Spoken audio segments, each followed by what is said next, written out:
Hi, I'm Mike Kissinger. I'm at the War Memorial Building here in San Francisco. I'm the Managing Director of Profit Builders, Inc. And I'm here today to talk about veterans and employers. Primarily, I'm here to talk to employers and small business owners as far as being able to hire veterans for some of the projects that they have coming up.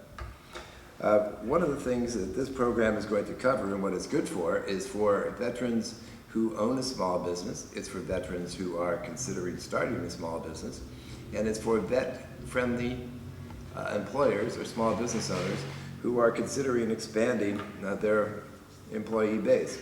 Now, I understand that in order to hire a veteran or to hire anybody nowadays, one of the things that we have to do with you is to end up showing you how your business can become more profitable. As a result of doing that, what we have thought about was what's the best way to do that. And the best way to do that is to look at such things as business failure, look at business success, have you take a small test to find out whether or not your business is on the career path to be successful or become a failure, to look at different ways to maximize profitability, possibly look at what we refer to as the secret of quantum growth for a small business, maybe look at the business Parthenon, which is, if you look at how most businesses are actually built, what they do is they create one income stream as opposed to multiple income streams. We'll talk about putting a back end into your business, and what a back end is, basically adding additional products and services so your clients buy more from you. Another thing we'll talk about is 8 reasons why you want to work with us, and then finally we'll come to a conclusion what the program is all about. One of the questions we're always asked is, can these ideas really give you profits and income that you had in mind when you went into business in the first place? And my answer is absolutely. You be the judge. It's risk-free for you. In fact, you get a better than risk-free guarantee because this is a free program that's being provided by the veterans at the War Memorial Building to let you understand why you should really hire veterans and what they can do for you. One of the persons that used this program was Vic Conant, president of Nightingale Conant, and one idea that we're going to talk about today produced over $900,000 for him in 6 months. Another person who used the program, which was Audrey Lanford, who was from Computer Imaging Company in Carmel, California, she used the ideas and they generated $1.25 million in extra sales for her. So knowing that people have actually used the program and have used the ideas and have produced a lot of substantial wealth as a result of doing that, we thought that if you did the same thing, you would hire the veterans that you would call us about and know that by hiring us and by hiring these veterans, you would in fact make a profit because business is based on profit and it's based on having customers come into your store. So let's look at why do small businesses fail. According to the Small Business Administration, 50% of businesses fail in the first year, and the reasons are these. Number 1, lack of experience. Number 2, insufficient capital. Number 3, poor location. Number 4, poor inventory management. Number 5, overinvestment in fixed assets. Number 6, poor credit arrangements.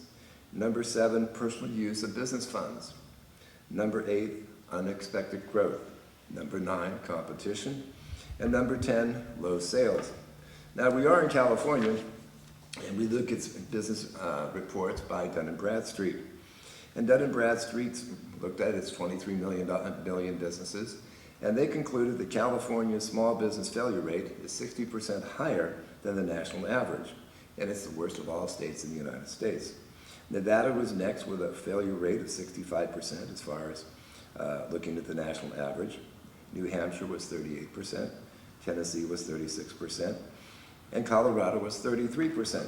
So across the board, at least in the United States, since 2007 to 2010, failure rates rose by 40%.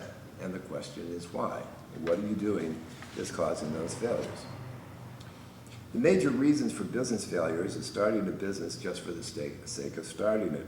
A lot of people really haven't looked into what's required to start a business or what the things are and the commitments that they're going to have to make.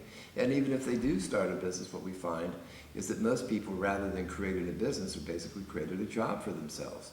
So there's a lot of mom and pop stores, there's a lot of professionals that are doing different types of businesses, but they really don't realize that they don't have a business. What they have is a job.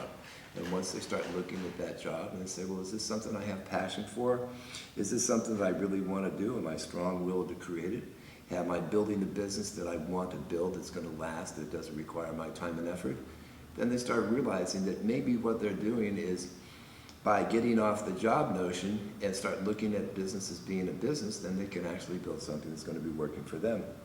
The next reason that businesses fail is lack of leadership. Now, looking at leadership, there's a lot of ways that you can describe leadership, but somebody that's in the business has to have the desire and passion to make that business work. And a lot of times, if you really haven't started a business for the right reason, you find out that you just don't have that leadership skill, you don't have that passion. The third reason why businesses fail is insufficient capital. Now, a lot of times when people start a business, they do not look at how much this is going to cost, nor do they realize that most businesses that are started usually take anywhere from 1 to 3 years before they turn a profit.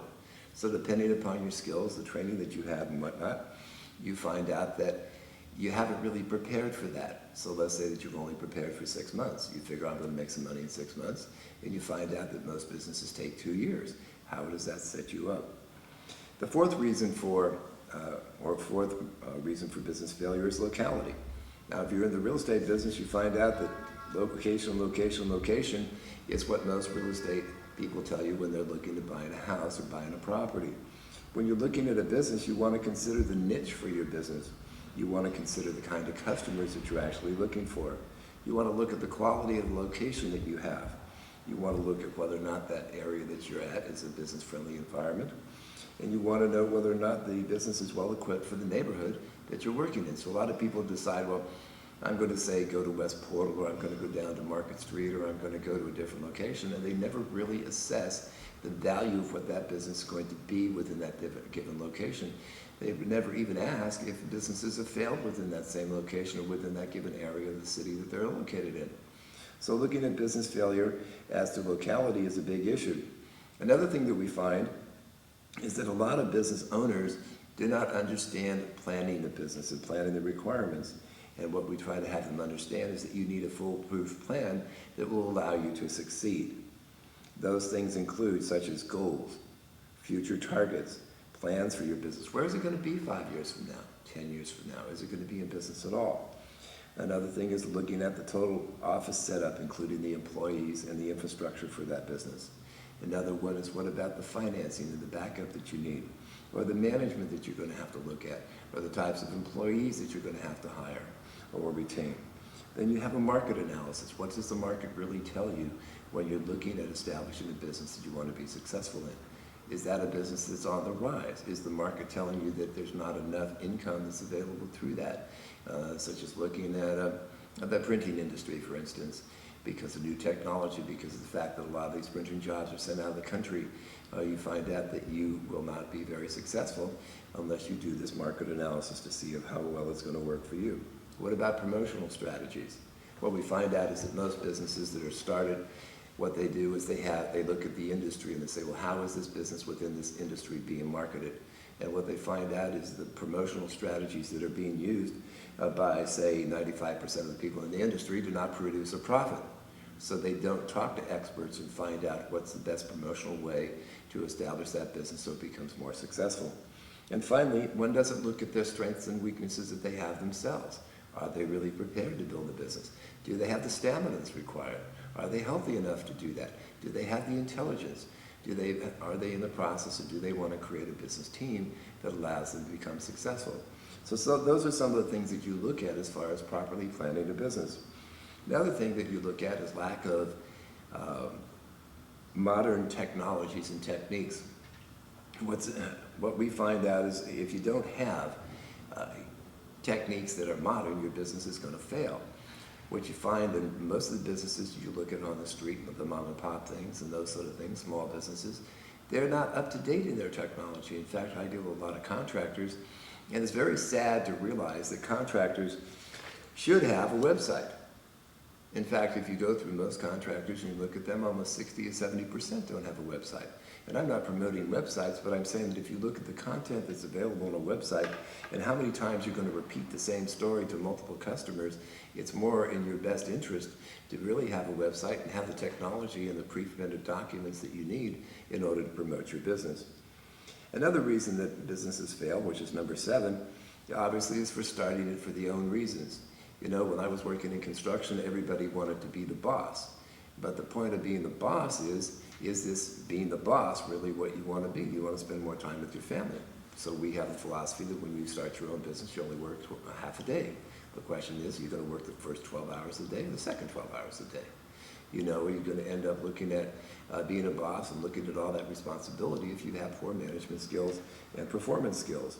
You know, so there's a lot of reasons why people start businesses. There's a lot of reasons that people start businesses for the wrong reason, but a lot of times you really want to get into what your passion is. You want to get into such things as, will the product or service that you're offering, will it really satisfy a need? Is there a competitor that you have on the block that's going to preclude you from satisfying that need? Suppose you decide that you wanted, you know, one of the old examples was look at the horse and buggies.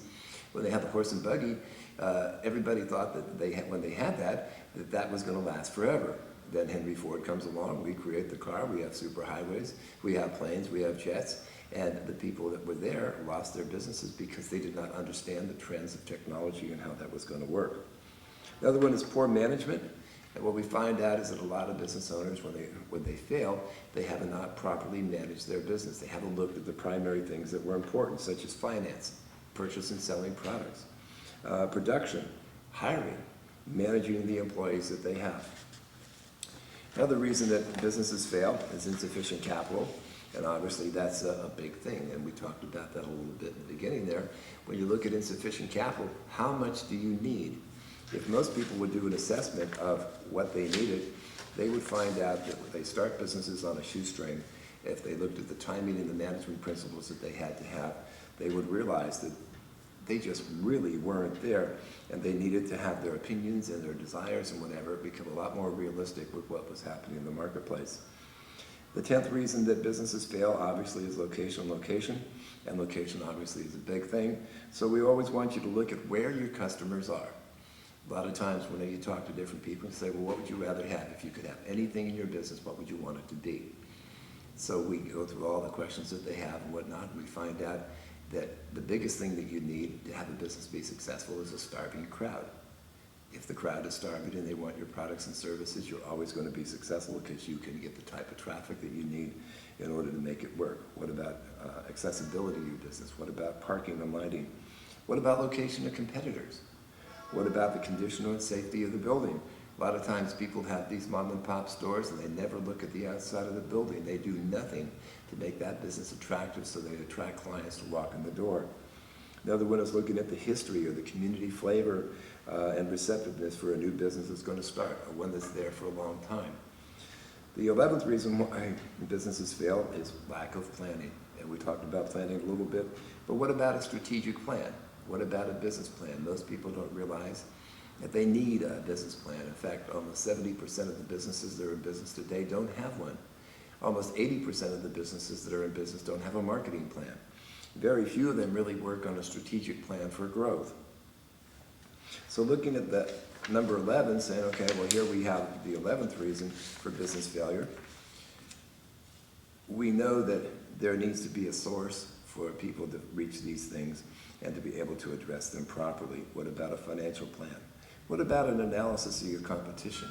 What about an analysis of the marketing and the advertising and the promotional activities, not only of the industry that you're in, but what about the ones that specifically apply to you? What about the businesses that can be comparable type businesses where you can expand your ideas and grow even farther and better? The 12th reason for business failures is overexpansion, and that's one of the leading causes. A lot of times businesses that are small, they realize that they have a lot of people walking in the door and say, well, we need a bigger place.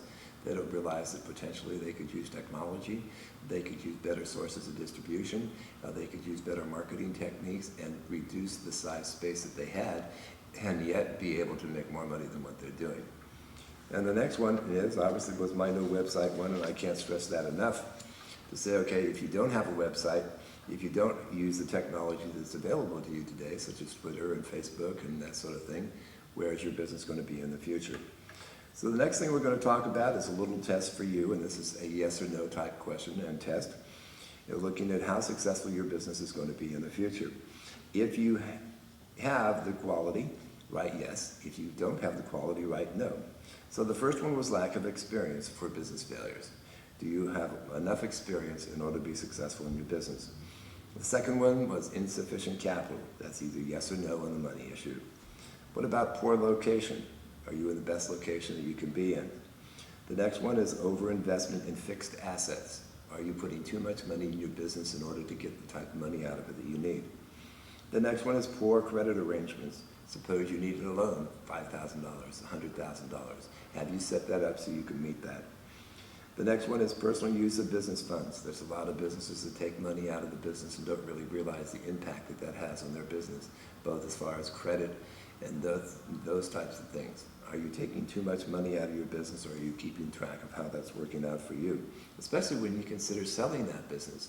Or let's say you look at some of the tax things that happens in the business, and you obviously want to pay the least amount of taxes, but you also want to be able to exit from that business at some point in time. So that's an important factor. What about unexpected growth? Is that a yes or no for you? Or competition? Do you really understand how your competition is working? Going a little bit further, what about overexpansion? Maybe no websites. Some of the household names that use the ideas that we do are AT&T, the Weight Watchers. For instance, AT&T uses these ideas. Boeing Corporation uses them. Budget Rent-A-Car, Century 21, Charles Schwab, Chevron USA, Douglas Aircraft, Dun & Bradstreet, Sprint, Levi Strauss, Merrill Lynch, Sears and Roebuck, and Shell Oil Company. When you look at a business, you want to look at the best way to create the issues of profitability. So there's 4 areas that you want to look at. Number 1 would be personal profitability. Is what you're doing in your business paying you the most amount of money that you can get? Or if you look at paying for that on the website or on the marketplace, let's say that somebody's working for you and you need to make $100 an hour. Suppose the task that you're performing, you would only pay someone $10 an hour for it, and you're doing the job. Are you using your personal assets the best that you can? What about people profitability? When you look at each one of the people that work for you, the employees that work for you, are they producing the great amount of profit that your business needs to make in order for you to be successful? A lot of times business owners don't look at that type of thing. What about customer profitability? Each customer needs to make a certain amount of money for you. In fact, there's certain companies that fire 10% of their customers every month just to be able to get by. And the reason they fire those 10% is because they are the least income producing clients for that particular company or for that particular professional service or office. The other thing is to look at concentrating on profitable clients, which is the 4th way. If you look on creating profitable clients, what you find out is that clients' availability becomes more substantial for you, because let's say that you have the way that where you can have a client spend $1 as opposed to having a client spend $100 for the same type of marketing activities that you're participating in. So those are some of the things as far as profitability you may want to consider. Another item that we talk about a lot is the secret of quantum growth, and this is a profit formula that I always use, because what it shows you is that if you're going to build a business, you need to know how to profit the most from it. For instance, let's say that you have a $100,000 a year business. That business would have 1,000 clients. You would have a purchase once a year by each one of those clients. And as a result of dealing with that, they would spend $100. Now, if you wanted to increase your business and you increased it 33%, what do you think the results would be? Some people might say, well, I get $133,000 by doing it that way. The way that we do it is we show you that if you'll increase what we refer to as the 3 ways to grow your business, number 1, by increasing the number of clients that you have, number 2, by increasing the amount of sales, and number 3, by increasing the frequency of sale, we will take that same 33% and create for you a $235,794 business. This is important because if we're talking to you about hiring our veterans, we want you to understand that just by using the principle of quantum growth, you are now in a position to be able to hire our veterans for some of the jobs that you may have in your shop. Second thing to consider, suppose we doubled your business, which means that you would go from 1 sale per year to 2 sales per year. You went from a $100 sale to a $200 sale, and you increased your client base from 1,000 to 2,000. We have now increased your revenues almost $800,000. If you'd like to know more about how to deal with the secret of quantum growth, please let me know. Another thing that we focused on is the business Parthenon. What happens in most businesses is that businesses build their businesses by what we refer to as the platform theory, the diving platform theory. And with that theory, what happens is that once the platform breaks, you find out that you cannot really build the business that you want because you've lost your revenue stream. So what we normally recommend is that you build a business by using a Parthenon method where you have multiple ways to support your business. So like building, if you look at this and you say, okay, here's a diagram for the business, and underneath it, you have different pillars that are holding the business up. If you lose one of the pillars, you're going to continue to make a profit no matter what happens.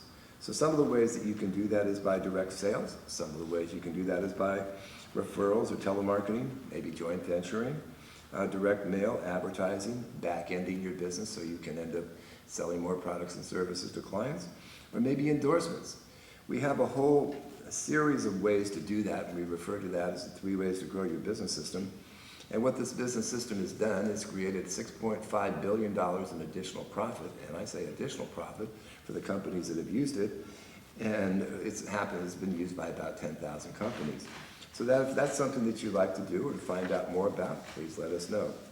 The reason that that is important, obviously, is because if you do it correctly, and if you do it the right way and you understand how this works for you, there is no reason why you would not hire an additional veteran.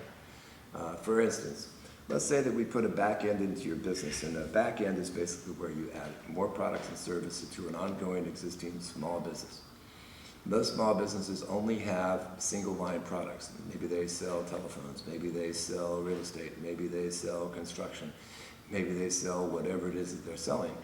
By putting the back end to a business, you can take that very business and add an extra $10,000, $20,000, $30,000 or $40,000, $50,000 just by looking at the way that the client base is being used and having this sort of a thing come into place. So looking at that, the question may be, would you like to add an extra $10,000, $20,000, $30,000 or $50,000 or more almost instantly for absolutely no effort on your part, no risk, and no investment? If that's something that you have an interest in, you might want to talk to me because that's something that we can do for you. One of the other things when looking at a small business that we find out that most people don't do is they don't look at the industries overall and find out how they can add or use that industry growth. For instance, Paul Zane Pilsner says, in today's world, working for yourself is actually smarter than working for a corporation. But what was so interesting about Paul Zane Pilsner is he focuses on the wellness industry.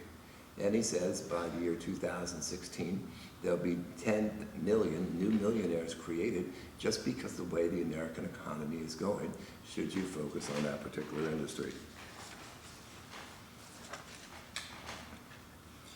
There was 8 reasons that we look at that would make us a great team. The first one being is that if you work with us, you'll be hiring and working with U.S. military veterans who are fully qualified to do whatever it is you ask them to do.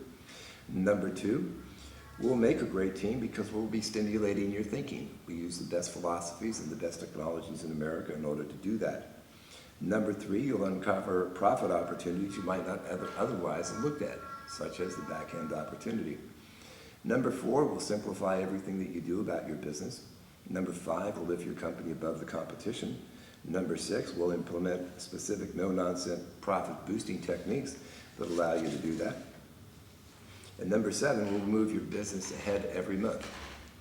If that is something that you want to do, I would suggest that you contact me and let us know. Now, there's some reasons why you may want to do that, especially when considering using the 3 ways to grow your business system and considering adding vets as employees to your business. For instance, Michael Montori said that by using the systems that we're offering you, if you hire a veteran, his sales went up 300%. J. Frederick Glass indicated that he used a $450 ad and was able to add $15,000 in windfall profit. Craig Hain indicated he made a $500,000 profit just by using one of the ideas that we're suggesting that you'd use. Mel Warren indicated that his sales jumped 400% by doing the same thing. Harold Reeves indicated he made more profit in 1 year than he'd ever made just by using that system. So what we can say is that if you are willing to work with us, this is what we expect to happen for you. You will be able to write your own ticket to business success. You will power up your business. You will charge up your employees. You will wake up your customers, and you will pile up profits that you didn't know was available to your business. Next, if you work with us, we'll reveal to you how you can bridge the gap between where your business presently is and where you want it to be. So if you're having problems at night thinking about getting some sleep or doing whatever because your business isn't exactly doing what you want it to do, we can take care of that for you. The next thing that we will do is you'll be able to liberate yourself from your business frustrations and boredom. When you look at building a business, a lot of times you get in the humdrum things of doing it over and over, day and night, and you're not necessarily growing your business to the extent that you should. You're not excited about your business. You really don't know where it's going. But once you go through that process and you understand that there's a system that's available to you that allows you to do that, then you'll get totally excited about your business. The next thing that we'll do with you is to show you how to get things done that can be done in half the time with a lot less expense. The next thing you want to do is, and that we'll do with you, is we'll awaken your customers to who you really are. And this becomes a very interesting challenge for most business owners. And what I mean by that is, a lot of times business owners have had clients for a long time, but they've never really determined the relationship that they have with that client and whether that client will buy from them again. But if you're in good, I don't know what you want to call it, if you have a good relationship with your clients will tell you what they want. Because the sole purpose of a business is to really create a client as opposed to creating a profit. You need to create a profit, but the client is the person who's there that's paying you. He's the person that's voting on whether or not you're good, bad, or indifferent. He's the person who will let you know, or she is, exactly what type of service and product you produce for them and whether it's valuable to keep your business open. The next thing we'll show you, if you work with us, is how to take control of sales and build the profits that you want. So if you're a U.S. military veteran who needs help with your business, or if you're a U.S. military veteran who's wanting to start a business, or if you're a U.S. military-friendly employer who will hire our vets if we do exactly what I've said today, then please contact me. My number is 415-678-9965. I'll say again, 415-678-9965. Or you can email me at profitbuilders@yahoo.com. Or you can look at prosperitybreakthroughsforyou.com, and we will definitely work with you in order to make sure that you hire vets and that you are a very profitable organization. Have a great day.